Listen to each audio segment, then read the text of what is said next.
Sir வணக்கம் sir. வணக்கம் தம்பி. விஜயனுடைய அதிரடி அரசியல் வருகை, ஆதரவும் எதிர்ப்பும் சமூக வலைதளங்கள்ல நிறைய வந்துகிட்டே இருக்கு. நிறைய விஷயங்களை இதை ஒட்டி பேசுவோம். முதல்ல இந்த வருகையை நீங்க எப்படி பாக்குறீங்க? எல்லாத்துக்கும் உரிமை இருக்கு தம்பி. விஜய்க்கு உரிமை இருக்கு, அஜித்துக்கு உரிமை இருக்கு, சூர்யாவுக்கு உரிமை இருக்குது, விஷால் ரெட்டிக்கு உரிமை இருக்குது. அவர் ரெட்டிங்கிறதுக்காக இங்க கட்சி ஆரம்பிக்க கூடாதுன்னா யாரும் சொல்ல முடியாது. நாம் தமிழர் சீமான் சொல்லுவார். அந்த கருத்துல எனக்கு உடன்பாடுங்கிறதே நான் சொல்லியிருக்கேன் ரஜினிகாந்த் விஷயத்திலே. இந்திய அரசியல் அமைப்பு சட்டம், தேர்தல் ஆணைய சட்ட விதிகள் படி விஜய்க்கு உரிமை இருக்குது. அந்த உரிமையை அவர் நிலைநாட்டுறதுல வரவேற்கிறேன். அதை விஜய் அரசியலுக்கு வரக்கூடாது, நடிகர்கள் எல்லாம் வந்து என்ன பண்ண போறீங்க அப்படின்ற ஒரு பார்வை இருக்கு. அதை பார்க்குறேன். அப்படியெல்லாம் ஒன்றும் இல்லை. மக்கள் தானே ஜனநாயகத்தில் ஏற்றுக்கிறாங்க. ஸோ அதனால யாரும் வரக்கூடாதுன்னா சொல்ல முடியாது. விஜய் அரசியலுக்குள்ள இருந்துட்டு தானே இருக்கிறார். எப்படி உள்ள வந்தா அவருக்கு எப்படி இருக்குன்னு பாக்குறீங்க? வாய்ப்பு 2024 அவரு ஒத்த ஓட்டா இருக்கிறாரு. அவர் ஒரு சிங்கிள் ஓட்டு, சசிகலா அம்மையார் ஒரு சிங்கிள் ஓட்டு, அஜித் ஒரு சிங்கிள் ஓட்டு, தீபா ஜெயக்குமார் ஒரு சிங்கிள் ஓட்டு. இதுல 26ல் 1-1 எனக்கு இந்த 3 பேரும் ஒரு பிளேயரா வருவாங்க நான் எதிர்பார்க்கிறேன். தீபா மாதவன் சார்ட்ட பேசினேன். டைம் எல்லாம் நல்லா வந்துட்டு ஒரு மீண்டும் ஒரு குழந்தெல்லாம் பிறந்த பிறகு நமக்கு ஒரு அதிர்ஷ்டம் வந்துட்டு அவங்களுக்கு மேடத்துக்கும் வந்து ஒரு எதிர்காலம் இருக்குது, ஒரு சூழலில் மிஸ் ஆகிடுச்சு அப்படிங்கிற ஒரு மாதவனுக்கு ஒரு எதிர்பார்ப்பு இருக்குது. நண்பர் நம்ம இவரோட அம்மன் மிஸ்ஸில் வந்தார், பேசிகிட்டு இருக்கும்போது எல்லாம் பேசிக்கிட்டு வாங்க பார்த்து பேசலாங்கிற மாதிரி அவர் இருக்காது. அவங்களுக்கும் ஒரு ஆர்வம் இருக்குது. அவங்க ஒரு காலகட்டத்தில் அவங்க வீட்டு முன்னாடி என்ன கூட்டம், என்ன கடைகள், என்ன அடுத்தால வந்து சசிகலா அம்மையார், அவங்க ஜெயலலிதாவின் தோழி உயர் இடத்துல இருந்தவங்க. அவங்க அடுத்தால அஜித் வந்து கலைஞரையே எதிர்த்து கலைஞர் கூட்டத்திலே எதிர்த்து பேசினவர். இன்னைக்கும் அஜித் வரப்போறாருன்னு சொன்னால் விஜய் வந்து சிலரை தூண்டி விட்டு அஜித்தை பற்றி பேசினாலே வன்மன்னு பேசுறார். அது விஜயோட அரசியல் தலைவராக வரக்கூடியவருக்கு இது ரொம்ப ஒரு ஒட்டிசே, இது ரொம்ப ஒரு சில்லி தப்பு. அது எல்லாத்துக்கும் உரிமை இருக்கு. விஜய்க்கு இருக்கக்கூடிய உரிமை அஜித்துக்கும் இருக்குது. என்னோட ஸ்கீம் ஆஃப் திங்கிங்கில் 2026ல் இவங்க 3 பேரும் இருக்காங்க. அதில் அஜித் கட்சி ஆரம்பிச்சாருன்னா இல்லை, நான் 2026ல் 1-1 தான் திமுக அணியை தோக்கடிக்க முடியும்னு நான் கருதுறேன். திமுக அணி இன்டாக்டா இருக்கும். அவங்க ஆர்கேனர் சந்திச்சு வந்த அணிங்கிறனால அந்த அணி இன்டாக்டா இருக்குங்கிறதான் என்னோட கருத்து. அது மட்டும் இல்லை, அந்த அணியில் இருக்கக்கூடிய எல்லாமே கேட்டலிஸ்டாக தான் இருக்கிறாங்க.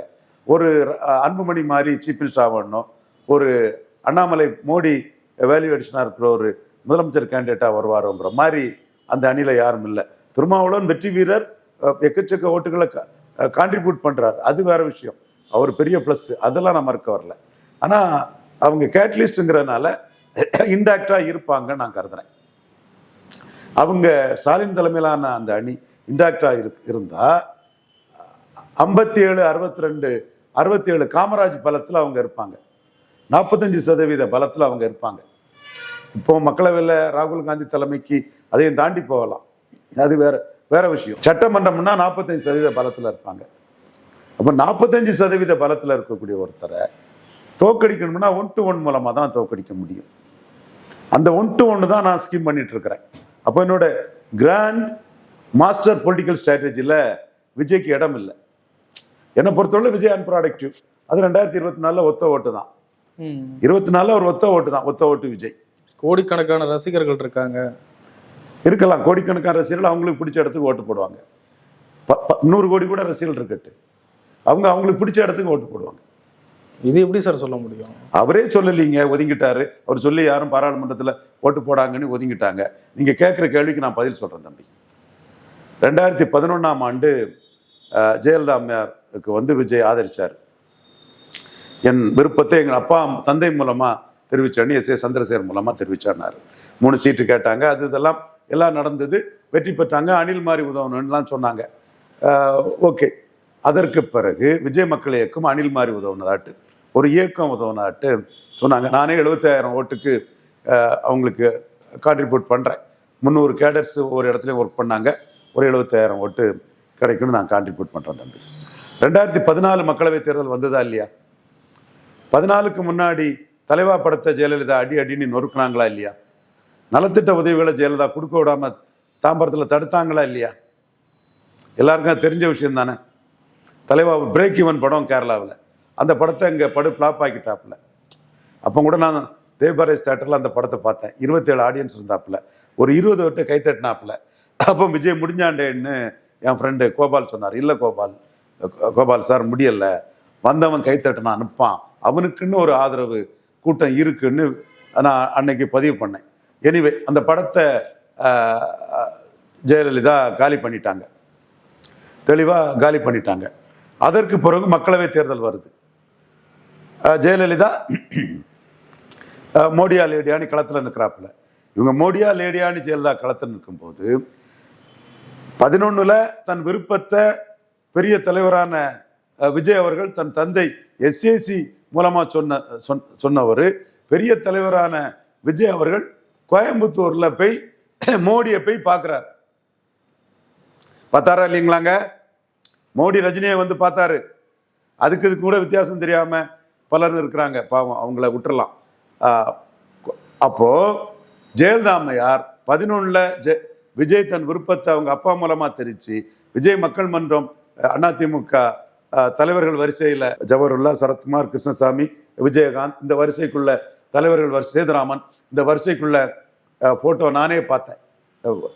எக்மோர்லாம் ஓட்டு கேட்டாங்க, விஜய்க்கு படமும் இருந்து தலைவர்கள் வரிசையில். இப்படி கேட்ட விஜய் 11க்கு பிறகு 14 மோடியை போய் நேரில் பார்த்தோம். ஜெயலலிதா 11 விட 5% வாக்கு அதிகம் வாங்கிட்டாங்க. அப்ப ரசிகர்கள் எங்க போனாங்க? வெத்து வேட்டு தானே, ஜெயலலிதா நிரூபிச்சுட்டாங்கல்ல ஜெயலலிதா விஜய்க்கு செல்வாக்கு இல்லைன்னு. டேட்டா தானங்க இது. இந்த டேட்டாவை மறுக்கிறீங்களா? கோடிக்கணக்கான ரசிகர்கள் இருக்கிறீங்க, தனிநபருக்கு ஓட்டு கிடையாது. ஒரு அமைப்புக்கு ஓட்டு உண்டு, ஒரு இயக்கத்துக்கு ஓட்டு உண்டு. தனிநபருக்கு அந்தந்த தனிநபர் ஓட்டு தான். உங்க ஓட்டுக்கு நீங்க கேரண்டி. இன்னொருத்தர் எப்படி ஓட்டு போட்டார் நீங்க சொல்ல முடியும்? விஜய் வந்து தனி மனபரா இருங்க, அவர் ஒரு கட்சி ஆரம்பிக்கிறாரு, அமைப்பை தொடங்குறாரு, எல்லாத்தையும் முறையா நடத்தி தானே வரப்போறாரு. 24 லெட்டர் பேடா தானங்க இருக்கிறாரு. மக்களவை 6 சார், அது 24க்கு 24 ரிசல்ட் முடிஞ்சு யார் யாரெல்லாம் எப்படி இருக்கிறா, யார் யாருக்கெல்லாம் என்ன பலம் வந்து தெரிஞ்சாதான் 26 பேச முடியும். சும்மா கண்ணை மூடிட்டு அடிச்சு விடுறவன் விடுவான், அதுக்கு நான் பொறுப்பாக முடியாது. 24 தெரியாம 26 பற்றி பேச முடியாது. 24 என்ன வருதோ அது மத்தியில தான் தாக்கத்தை ஏற்படுத்த போது. 24 அரசியல் முடிவு வந்து மாநிலத்துக்குள்ளேயும் ஒரு 70% தாக்கத்தை ஏற்படுத்தும். மத்தியில் உள்ள தாக்கம் இல்லை. இந்த முடிவுக்கு பிறகுதான் இங்க ரீஅலைன்மெண்ட் வரும். அதைத்தான் நான் சொல்றேன். என்னை பொறுத்தவரை விஜய் ஒரு ஆளே இல்லை அரசியல் களத்துக்குள்ள. நான் 1-1 ஸ்டாலின் அணிக்கு எதிராக கொண்டு வரணும்னு நான் நினைக்கிறேன். அவர் 26 வாராரு. 26 தான் அவருக்கு என்ன பலன்னு தெரியும். புரியுதுங்களா? 24 அவரு ஒத்த ஓட்டு, 26 அவருக்கு பலம் என்னன்னு தெரியும். நான் அவரை பொருட்டா அடுக்கல. நான் 1-1 தான் திமுக அணியை தோக்கடிக்க முடியும்னு நினைக்கிறேன். அதுக்கு பிரிஞ்சனுக்கூடிய கட்சிகள் எல்லாம் 57, 62, 67 காமராஜ் உயரத்தில் இருக்கக்கூடிய ஸ்டாலினை தோக்கடிக்கணும்னா அண்ணாவும் ராஜாஜியும் கொண்டு வந்த 1-1 கொண்டு வரணும்னு நான் நினைக்கிறேன்.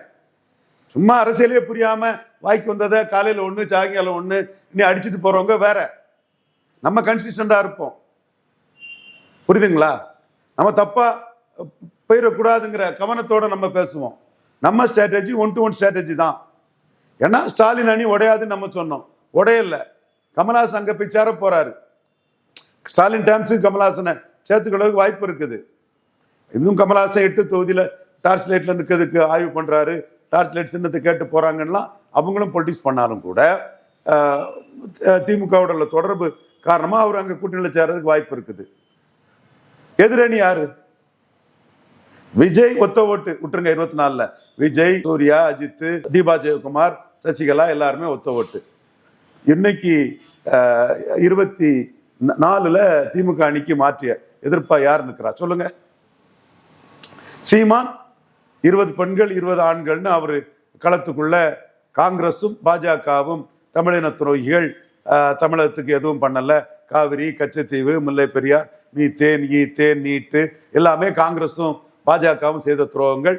இந்த துரோகிகள் என் நாடு தமிழ்நாடு, இங்கு துரோகிகளுக்கு தமிழின துரோகிகளுக்கு ஏது இடம்னு அவர் தேசிய கட்சிகளை எதிர்த்து தேசிய கட்சிகளின் தொங்கு சதைகளாக, தேசிய கட்சிகளின் ஒட்டுண்ணிகளாக, தேசிய கட்சிகளின் ஊதுகுழலாக எம்ஜிஆர், கலைஞர், ஜெயலலிதா இருந்தாருன்னு அடிக்கிறாரு.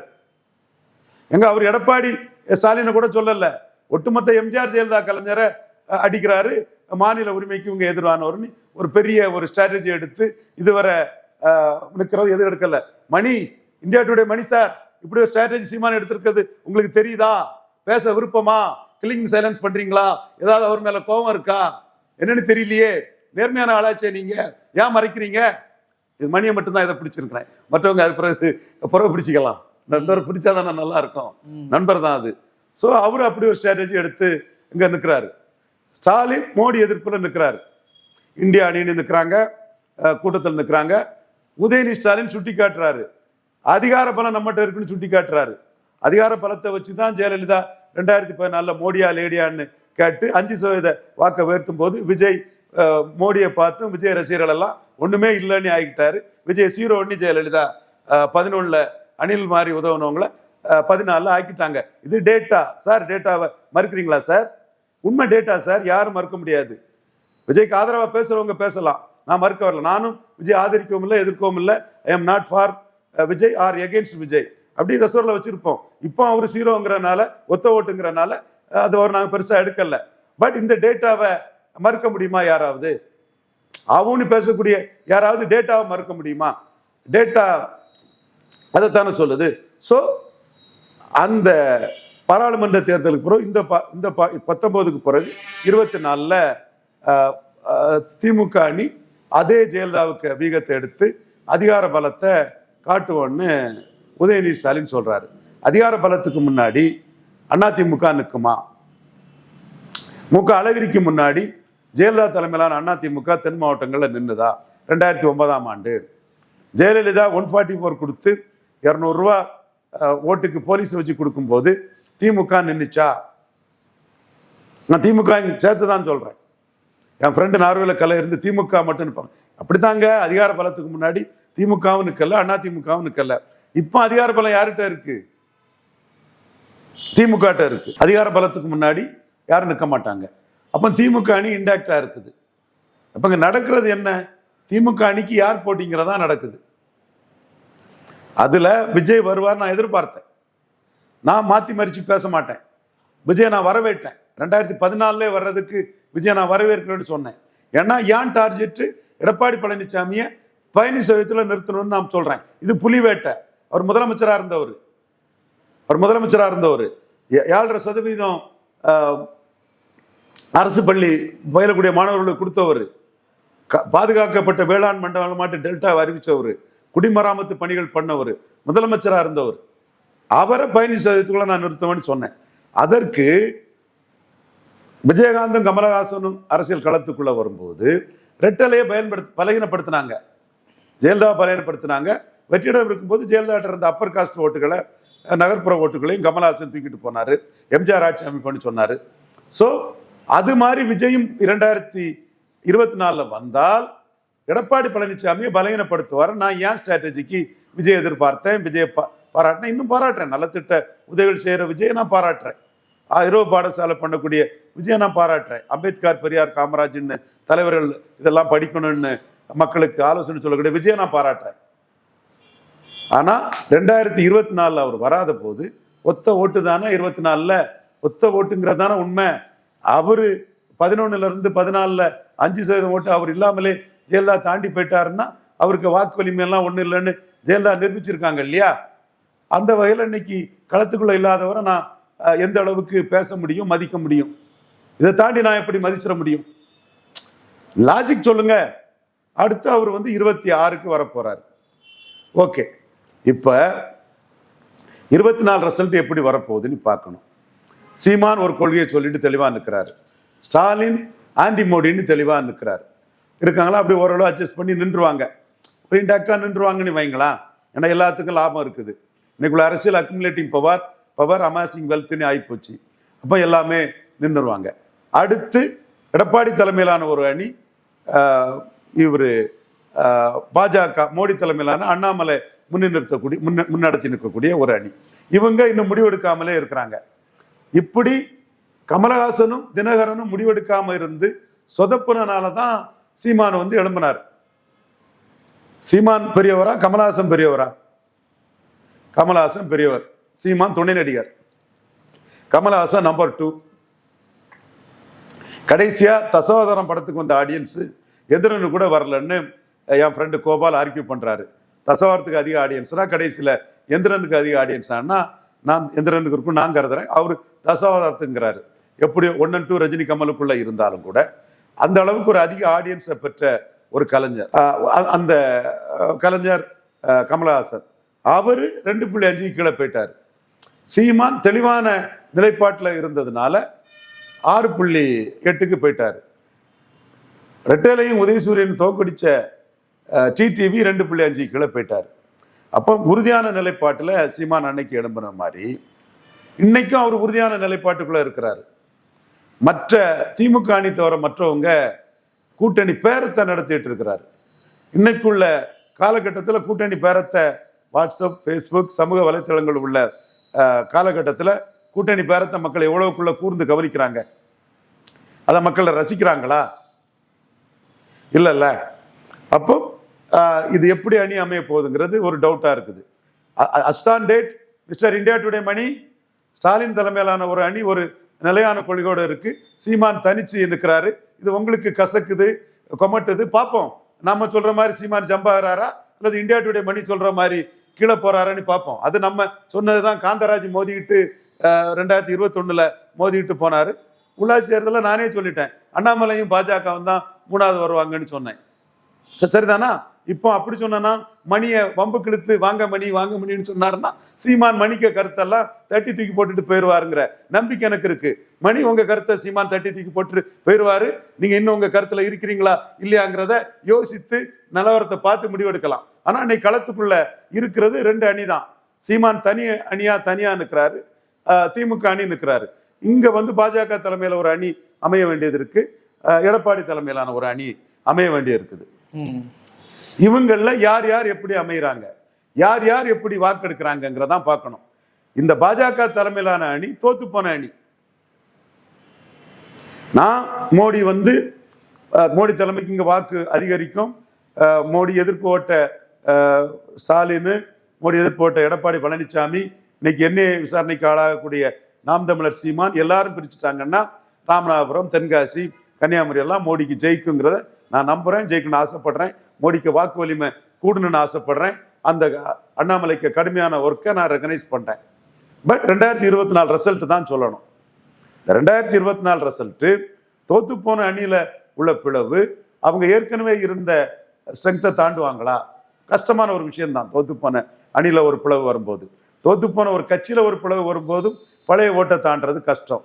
வெற்றி பெற்ற திமுக அணியில மக்கள் தலைவர் எம்ஜிஆரும் கலைஞர் கருணாநிதியும் பிளவு வரும்போது அவங்க அடிப்படை ஸ்ட்ரென்த்தோட சுதந்திர கட்சி அழிஞ்சு போச்சு, ஃபார்வர்ட் பிளாக் அழிஞ்சு போச்சு, முஸ்லீம் லீக் பலகீனப்பட்டு போச்சு. அழிஞ்சு போச்சு இல்லை, பலகீனப்பட்டு போச்சு. ஃபார்வர்ட் பிளாக் மன்னிக்கவும், பலகீனப்பட்டு போச்சு. முஸ்லீம் லீக் பலகீனப்பட்டு போச்சு, சுதந்திர கட்சி அழிஞ்சு போச்சு. இந்த மாதிரிப்பட்ட ஒரு சூழ்நிலையில அவங்க 5% வாக்குகள் அதிகம் பெற்றாங்க. அது நம்பர் 1 பார்ட்டியில அது நடந்தது. காங்கிரஸ் ஸ்பிளிட்டு 71 நடக்கும்போது 40% காங்கிரஸ், இந்திரா காந்தி அம்மையார் தலைமையில சோசியல் கொலிஷன், பிராமணர், schedule cost, Muslims, minorities, Dalits கிடையாது, அப்போ ஹரிஜன்ஸ். நான் ஒவ்வொரு ஜாதியும் பேரை சொல்ல தான் விரும்புகிறேன். பறையர் மறையர்னு புகழ்ந்து சொல்ல தான் எனக்கு விருப்பம். இன்டலெக்சுவல் கம்யூனிட்டி பறையர்னு இப்போ பேசக்கூடியவன் தான். தேவேந்திரகுல வேளாளர்கள் தன்மையை நான் பேசக்கூடியவன் தான். பட் என்னன்னா சில இடங்கள்ல பொதுவாக சொல்ல வேண்டிய இடங்கள்ல புரிதலுக்காக சொல்ல வேண்டியது. அதனால யாரையும் நம்ம இது பண்ணி பேசணும்னு நம்மளை தப்பா நினைக்க வேண்டியது இல்லை. இந்திரா காந்தி அம்மையா எஸ்சி, மைனாரிட்டிஸ், அப்பர் காஸ்ட், பிராமின்னு ஒரு முடிவெடுத்து 43% போயிட்டாங்க. காங்கிரஸோ காமராஜ் தான் இங்கே தான் பெரிய ஓட்டு தமிழ்நாட்டில், 3-4% ஓட்டு தமிழ்நாட்டையும் கான்ட்ரிபியூட் பண்ணி 10%, 53% போயிட்டு 40% கட்சி 53% போயிட்டு. ஆனா தோத்து போன கட்சி பிளவுபடும் போது அந்த கட்சிக்கு 25% இருந்ததுன்னா 2 பேரும் சேர்ந்தாலே 18% தான் வருது. ஒரு 1/3 ஓட்டு காணாம போயிருது. அந்த வகையில இன்னைக்கு வன்னியர் கட்சி ஆயிட்ட அதிமுகவுக்கு எதிராக ரெட்டேலையில் உள்ள வன்னியர் அல்லாத சமூகங்கள் பறையர், செங்குந்தர் போன்ற சமூகங்கள் சீமானுக்கு வாக்களிக்கிறதுக்கு வாய்ப்புகள் பிரகாசமா இருக்குது. அதே மாதிரி கொங்கு வேளாளர் கட்சி ஆயிட்டனால மொழிவழி சிறுபான்மையர் போன்றவங்க அண்ணாமலைக்கும் மோடிக்கும் வாக்களிப்பதற்கு சாத்தியக்கூறுகள் ஜாஸ்தி இருக்குது. முக்குலத்தோர் எடப்பாடிக்கு எதிராக போறதுக்கு வாய்ப்பு இருக்குது. அப்போ இதெல்லாம் எடப்பாடியை எவ்வளவு பாதிக்கும். நான் விஜய் வந்தா இன்னும் பாதிக்கும்னு எதிர்பார்த்தேன். அதனால தான் விஜய் நான் 2024 வரவேற்றேன். இப்போ 24 வராத விஜய் எனக்கு ஒரு வேஸ்ட் பார்ட்டி. அவரை வச்சு எனக்கு ஒன்றும் ஆக வேண்டியதில்லை, நத்திங். தவறான ஆலோசகர் அவரை தவறா வழி நடத்தி அவரை படுகுலுக்கி கொண்டு போறாங்க. அப்படிதான் நான் நினைக்கிறேன். கமலஹாசன் ரேஞ்சுக்கு தான் நாளைக்கு போகலாம். அது கூட என்னோட இதா சொல்லலை. 24க்கு பிறகு தான் சொல்ல முடியாத. இன்னைக்கு இப்போ ஒரு காமெடி அறிக்கை விட்டுட்டு இருக்குது, காமெடித்தனம். ஓகே, இந்த 24 ரிசல்ட் என்னன்னு தெரிஞ்ச பிறகுதான் 26 பற்றி பேச முடியும். நான் இந்த 24 ரிசல்ட்ல என்ன நினைக்கிறேன், தோத்து போன கட்சிகளெல்லாம் ஒன்றிணைக்கணும். இன்னைக்கு நான் உங்கள்கிட்ட எடப்பாடியை கூட புகழ்ந்து பேசுறேன் பாத்தீங்களா. ஐயா பன்னீர்செல்வம் ஜெயலலிதா விசுவாசி, முக்குளத்தூர்ல பெரிய இதுல வந்தவர், அவருக்குன்னு ஒரு வாக்கு வலிமை இருக்குது, அனைத்து ஜாதி மக்கள் ஆதரவு இருக்குது. அவரை பாஜக அதிக சீட்டு கொடுத்து, சவுக்கு சங்கர் சொல்ற மாதிரி ஒரு சீட்டு அந்த மாதிரி எல்லாம் இல்லை, அதிக சீட்டு கொடுத்து பெரிய சக்தியா காட்டி ஒரு கணிசமான வாக்கு அவர் எடுப்பார். தினகரன் ஒரு வாக்கு எடுப்பார், அண்ணாமலை ஒரு வாக்கு எடுப்பார், சீமான் அடுத்தாலையும் ஜம்ப் பண்ணுவார், இந்தியா டுடே மணி ஜம்ப் பண்ணுவார். சீமான் மாட்டாருன்னா சொல்லுங்க, நீங்க சொல்றது கரெக்டா வருதா, நான் சொல்றது கரெக்டா வருவான்னு காந்தராஜ் 21 அடி வாங்கின மாதிரி நீங்க அடி வாங்கக்குள்ள வாய்ப்பு தான் வரும். ஓகே, இந்த மாதிரி எல்லாருக்கும் வாக்கு வலிமையும் அங்க தெரிய வரும். அதற்கு பிறகு திமுக அணி ராகுல் காந்திய இவர் ஸ்டாலின் பிரைம் மினிஸ்டர்னு சொல்லிடுவாங்க. 53% எடுத்த அணி, அதிகார பலம் இருக்கு, கமலஹாசன் உள்ள போய் சேரதுக்கு வாய்ப்பு இருக்கு. அப்போ அந்த அணியும் பெரிய அளவில் இருப்பாங்க. சி ஓட்டர்ஸ், மோடி 3வது முறை பிரதமராக வருவாருங்கிற சி ஓட்டர் இங்க ஸ்டாலின் ஸ்வீப் பண்ணுவாரு, 50% மேல ஓட்டு வரும்னு சொல்லிட்டாரு. அந்த சி ஓட்டரை வச்சுதான் மோடியை நாங்க கன்வின்ஸ் பண்ணணும். இந்த பாஜகவில் 2ஆம் கட்ட தலைவர்கள் எல்லாம் ஏடிஎம்கேக்கு கூட சேர்ந்தா திமுகவுக்கு எதிர்ப்பு இருக்கு, அப்படி வந்துடும் இப்படி வந்துடும் சொல்லும் போது நம்ம சொன்னோம் சி ஓட்டர்ஸ் மோடி இந்தியாவில் 300 சீட்டுக்கு மேல வருவாருன்னு கருத்து கணிப்பை கொடுத்திருக்கிறாரு. அவரே இங்க வந்து ராகுல் காந்தி ஸ்டாலின் அணி வரும்னு சொன்னா அது உண்மை. அப்போ சீட் கன்வெர்ட் பண்ண முடியாத எடப்பாடியை நம்பாண்டாம், வேஸ்ட். 10 சீட்டுக்கு மேல எடப்பாடி தந்தா கூட்டணி வச்சுக்கலான்னு சொல்லி அந்த இதை வச்சுதான் நாம அதுல ஜெயித்தோம். இப்ப எதை சொல்ல வர்றேன், ஸ்டாலின் அணி ஒரு ஹெவியா அதிகார பலம் எல்லாம் சேர்ந்து பெருசா வரலாம். அப்போ அந்த அணி பழையது மாதிரி ஒரு 50% மேல வாக்கு எடுத்துட்டாங்கன்னா, சுயேட்சை ஒரு 4-5 போயிட்டுன்னா, மீதி இருக்கக்கூடிய எல்லாரையும் சேர்த்து தான் ஸ்டாலினை தோக்கடிக்க முடியும். 57-62 காமராஜ் பொசிஷன்ல 45% வாக்கு உள்ள ஒரு ஆட்டு பார்லிமெண்ட்ல 50 போயிட்டாருன்னா, அசம்பிளியில அதுல இருந்து ஒரு 8% குறையும். இந்திரா காந்தி அம்மையார் 80ல போனதுல இருந்து 10% குறைஞ்சாரு கலைஞர். இவர் எம்ஜிஆர் வந்து இந்திரா காந்தி அம்மையாரோட 5-6% குறைவு, கலைஞர் சோனியா காந்தி அம்மையாரோட 7-8% குறைவு. கடைசியா நம்ம தமிழக முதல்வர் மு.க. ஸ்டாலின் அவர்கள் ராகுல் காந்தியோட ஒரு 7-8% குறைவு. அதே புள்ளியில பார்த்தோம்னா 50% திமுக அணி தாண்டி போயிட்டுன்னா அப்புறம் 40% மேல இருக்கும். அப்போ இந்த திமுக அணிக்கு எதிராக எடப்பாடி ஒரு சக்தியா இருப்பார். நான் எடப்பாடிய ஒட்டுமொத்தமா வீழ்த்தணும்னு நினைக்கல, 15% நிறுத்தணும்னு நினைக்கிறேன். 15% நிறுத்தணும். அவர் பற்றிய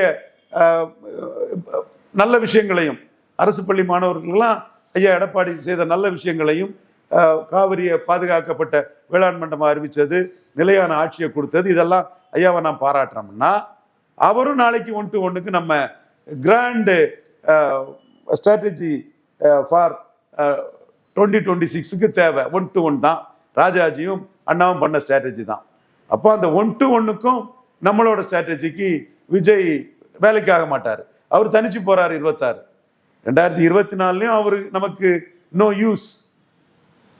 26 அவர் வேலைக்கு ஆக மாட்டார். அதனால்தான் அவரை போட்டு ஏன் பெருசா பேசிக்கிட்டு தப்பான ஆலோசகர்கள் அவர் வழி நடத்துறாங்க, மிகப்பெரிய பேரிடியை கூட அவர் சந்திக்கக்கூடிய ஒரு சூழல் வருங்கிறத நான் சொல்லி முடிச்சுட்டு போயிட்டேன். நமக்கு அதுல எந்த நம்மளோட ஸ்கீம் ஆஃப் திங்கிங்ல அவர் எங்கேயும் இல்லை. அதனால அவர் நம்ம எதிர்க்கவும் வேண்டாம், ஆதரிக்கவும் வேண்டாம். நான் அவரை பற்றிய என்னோட எண்ண ஓட்டத்தை வச்சிருக்கிறேன். 24 இல்லாதவரை இப்ப ஏன் போட்டு பேசி கற்பனையா பேசி என்ன லாபம், யாருக்கு என்ன, அது தேவையில்லாத ஒன்று நினைக்கிறேன். அது நடைமுறை அரசியலுக்கு தொடர்பு இல்லாததுன்னு கருதுறேன். அது கற்பனை அரசியல்னு சொல்றேன். இவங்களே கற்பனை அரசியல் சொல்லும் போது அந்த கற்பனைக்குள்ள ஒரு அஜித்தை கொண்டு வந்தாங்கன்னா அவங்க கற்பனையே தகருதுன்னு மண்மம்னு அலறாங்க. எனிவே, விஜய்க்கு பலம் என்ன பலகீனம் என்னங்கெல்லாம் நமக்கு தெரியும், நல்லாவே தெரியும். பலகீனத்தெல்லாம் இப்ப நம்ம தூக்கி போட்டு அடிக்காண்டாம், ரிசர்வ்ல வைப்போம். தேவைப்படும் போது அதை பயன்படுத்திக்குவோம். பெரிய அளவில் அதை பயன்படுத்தணும்னா பயன்படுத்திக்கலாம். இப்போ அதையா நம்ம இது பண்ணுவோம். பட் அவரோட நடவடிக்கைகள் நம்ம ஸ்ட்ராட்டஜிக்கு எந்த வகையிலையும் வேலைக்கு ஆகாது.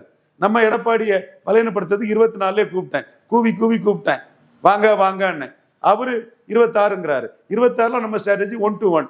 அப்ப 26ல அவருக்கு ஸ்ட்ராட்டஜி யாருக்கு பலம்படும்னா திமுக கழகத்துக்கு, ஆட்சி அதிகாரத்தில் இருக்கக்கூடிய திமுக கழகத்துக்கு தான் பயன்படும். இது கூட தெரியாம மணி போன்றவங்க எல்லாம் பேசுறாங்க. வருத்தமா இருக்குது அதெல்லாம். ஏன்னா நான் கடந்த கால முன்னுதாரணத்தை வச்சு சொல்றேன். எதையும் கண்ணை மூடிட்டு அடிச்சு விடுறதுக்கு நான் தயார் இல்லை. மணியா நண்பர் நேர்மையானவர், அதுல நோ டவுட், ரொம்ப நேர்மையான நண்பர். கருத்தை தான் நான் சொல்றேன். விஜயகாந்த் வரும்போது யார் பாதிக்கப்பட்டா? தோல்வி அடைஞ்ச ஜெயலலிதா பாதிக்கப்பட்டாருங்க, மீண்டும் எழும்பி வர முடியல. கமலஹாசன் வரும்போது யார் பாதிக்கப்பட்டா? தோல்வி அடைந்த அதிமுக ரெட்டையில பாதிக்கப்பட்டது. கருப்பு எம்ஜிஆர்னு வரும்போது சரி, கமலஹாசன் வரும்போதும் சரி, பாதிக்கப்பட்டது ரெட்டையில. அதுக்கு பிறகு வேலாயுதம்னு எம்ஜிஆர் ரசிகரா வந்த விஜய் மீண்டும் 26ல வந்தார்னா யார் பாதிக்கப்படுவா? எடப்பாடி பழனிசாமி பாதிக்கப்படலாம். ஏன்னா 24 பார்த்துக்கிட்டு தான் கருத்தை சொல்லணும்னு சொல்லும் போது 24லே இந்த ரெட்டலையை வச்சு ஏமாத்தக்கூடிய ஓட்டெல்லாம், எடப்பாடி ஏமாத்தக்கூடிய ஓட்டெல்லாம் சீமான் வந்து பொது தொகுதியில பறையர்கள், பவர்ஃபுல் ஓபிசி வெள்ளாளக்கோன்ற வன்னியர் தவிர லெஸ் பவர்ஃபுல் ஓபிசி செங்குந்தர், உடையார், அகமுடையார், முத்தரையர், யாதவர், விஸ்வகர்மாண்ணி பரவலா இருக்கக்கூடிய அரசியல் அதிகாரம் உள்ள ஓபிசி, அதிகாரம் குறைஞ்ச ஓபிசி, இவங்களெல்லாம் அதிமுக ரெட்டையில இருந்து வெளியெடுத்து அவரு எடப்பாடியை தட்டி தூக்கி வளர்ந்துட்டாருன்னா அந்த அதுக்கு பிறகு ரெட்டையில பாதிப்புகளை வந்து விஜய் எப்படி பண்ண முடியுங்கிறது கேள்விக்குறியாகும். ஸோ அதனாலதான் 2024க்கு பிறகுதான் விஜயை பற்றி பேச முடியும் நான் சொல்றேன். இப்போ விஜயால வந்து எல்லாரும் சீமானுக்கு நஷ்டம்னு சொல்றாங்க. சீமானை பற்றி பேசாத நபர்கள் கூட விஜயால சீமானுக்கு நஷ்டம்னு சொல்றாங்க. விஜய் களத்துக்குள்ளே வரல, பிளேயராட்டே இல்லை.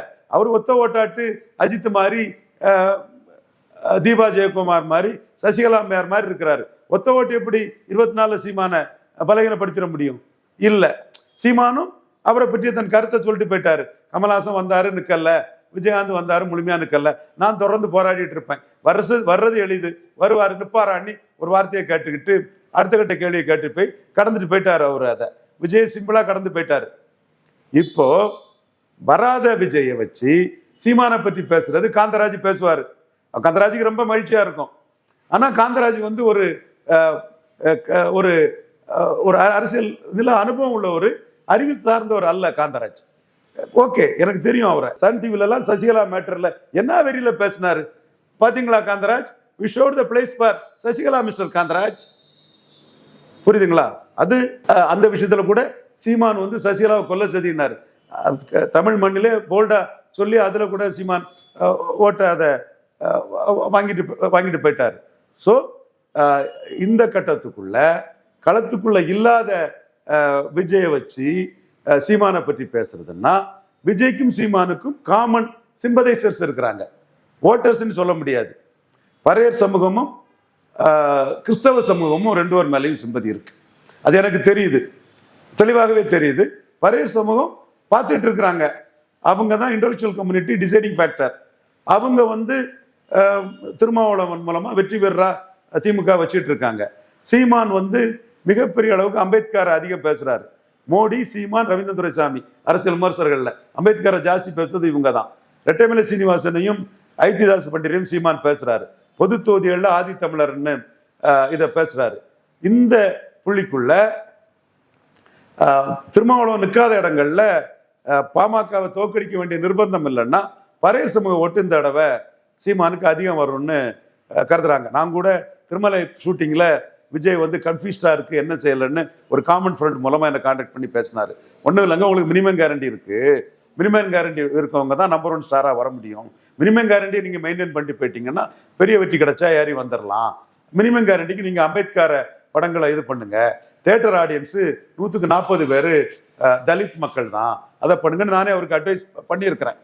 ஸோ இந்த பறையர் சமூகம் வந்து காமன் சிம்பதைசர் ஓட்டுன்னு சொல்ல முடியாது. விஜய் இன்னும் 24லே வரல, 26ல தான் அவர் வராரு. அவருக்கு எங்க ஓட்டு? ஒத்த ஓட்டுன்னு சொல்லிட்டு பறையர் ஓட்டை அவர் கூட கம்பேர் பண்ண சரியா இருக்காது. பரையர் கம்யூனிட்டி மத்தியில் விஜய்க்கு ஒரு சிம்பதி இருக்கு. நானும் என் தம்பி பிரசாந்தும் பார்க்கும்போது, வாரிசு படம் பார்க்கும்போது அந்த சமூக இளைஞர்கள் வந்து தேட்டரில் ஆர்ப்பாட்டம் பண்ணாங்க. அந்த சமூக மக்கள் மத்தியில சீமானுக்கு வாக்கு வலிமை இருக்குது, ஓரளவு வாக்குகள் போடுறாங்க. இந்த ஒரு இடத்துல கூட பேசும்போது பரையதானடா அடிக்க சொன்னேன், ஒன்னையாடா அடிக்க சொன்னான்னு கேட்டாருன்னா அந்த மக்களை சீமான் நம்புறார். ஸோ இது ஒரு காமன் ஓட்டு. இன்னொரு காமன் ஓட்டு சைலண்ட் காமன் ஓட்டு. ஜோசப் விஜய்க்கும் சீமானுக்கும் கிறிஸ்தவர்கள் மத்தியில ஒரு காமன் ஓட்டு இருக்கு. இந்த 2 ஓட்டும் காமன் ஓட்டா இருக்குது. இதெல்லாம் 2024க்கு பிறகுதான் இதை பற்றியெல்லாம் நம்ம பேச முடியும். ஸோ விஜயின் தாக்கம் என்னங்கிறது 26ல களம் எப்படி இருக்குது, யார் யாரெல்லாம் களத்துக்குள்ள வராங்க, எப்படிலாம் இருக்குதுங்கிறத பார்த்தா சொல்ல முடியும். அஜித் வருவாருங்கிறதெல்லாம் சிலவங்க ஜஸ்ட் லைக் தேக்கு வர மாட்டாருன்னு நினைக்காதீங்க. வந்துட்டாருன்னா விஜய்க்கு இம்பார்ட்டன்ஸும் போச்சு, காலி. அஜித் விஜய் போராயிரம், அரசியல் போர் வேற, இது டப்பா சினிமா போட்டிங்கிற மாதிரி. விஜய்க்கு கமல்ஹாசன் வந்துட்டாருல ரஜினி வரும்போது, அதே மாதிரி அஜித்தும் உள்ள வந்துட்டாருன்னா அஜித்தும் ஒரு ஸ்கெட்ச் போடுவார். இவர் பணம் செலவழிச்சு தன்னை ஒரு பொலிட்டிக்கல் போல்ஸ் மாதிரி காட்டி சினிமாவுக்கு 100 ஆடியன்ஸை 150 ஆடியன்ஸ் ஆக்கிட்டாரு. அப்போ நம்மளும் இதுக்குள்ள வந்தா ஒரு லாபம் வரும்னு கமல்ஹாசன் நினைச்ச மாதிரி அஜித் வந்துட்டாருன்னா, அப்போ 26 கலாம் இதுக்கு முன்னாடி விஜயை பற்றி எப்படி சொல்ல முடியும்? அது எப்படி சரியா இருக்கும்? அது எப்படி நியாயமா இருக்கும்? புரியுதுங்களா? அதுதான் நான் சொல்ல வர்றேன். ஸோ விஜய் 24ல ஃபேக்டர் இல்லை, இது விவரம் உள்ளவன் ஒத்துக்குவான். ஏன்னா அவரே யாருக்கும் ஆதரவு இல்லைன்ட்டு போயிட்டாரு. ஆதரவு இல்லாதவங்களை ஏதாவது எதிர்க்காம என்னத்தையும் அவனு சொல்லிட்டு போயிடுவாங்க. அடுத்தபடியா 26ல வாராங்கிறாரு. 26ல வரும்போது 24 ரிசல்ட் எப்படி இருக்குது, 26 களம் எப்படி இருக்குது, இதெல்லாம் மையமா வச்சு தான் விஜய் சொல்ல முடியும். எங்களை பொறுத்தவரை 26ல 1-1க்காக ஒர்க் பண்றாங்கிறதுனால இவர் 26ல தனியா வந்து நிற்கும் போது இவருக்கு என்ன கிடைக்குது, எப்படி கிடைக்குது பார்த்துட்டு எங்களுக்கு 26க்கு பிறகுதான் எங்களுக்கு மேட்டர் ஆவார். இப்ப 24லயும் அவரு ஒத்த ஓட்டு, 26லயும் மேட்டர் இல்லைங்கும் போது நாங்க விஜய் பற்றி இவ்வளவு நேரம் பேசினதே எல்லாரும் நம்ம என்ன சொல்றோன்னு விரும்புறாங்க, நம்மளும் பேசுவோம்னு அதை பேசுறமே தவிர மெட்டீரியல் பொலிட்டிக்ஸ்ல விஜய் இப்போ ஒரு ஆளே இல்லை. நிறைய விஷயங்களை பகிர்ந்து கொண்டீங்க. நன்றி சார்.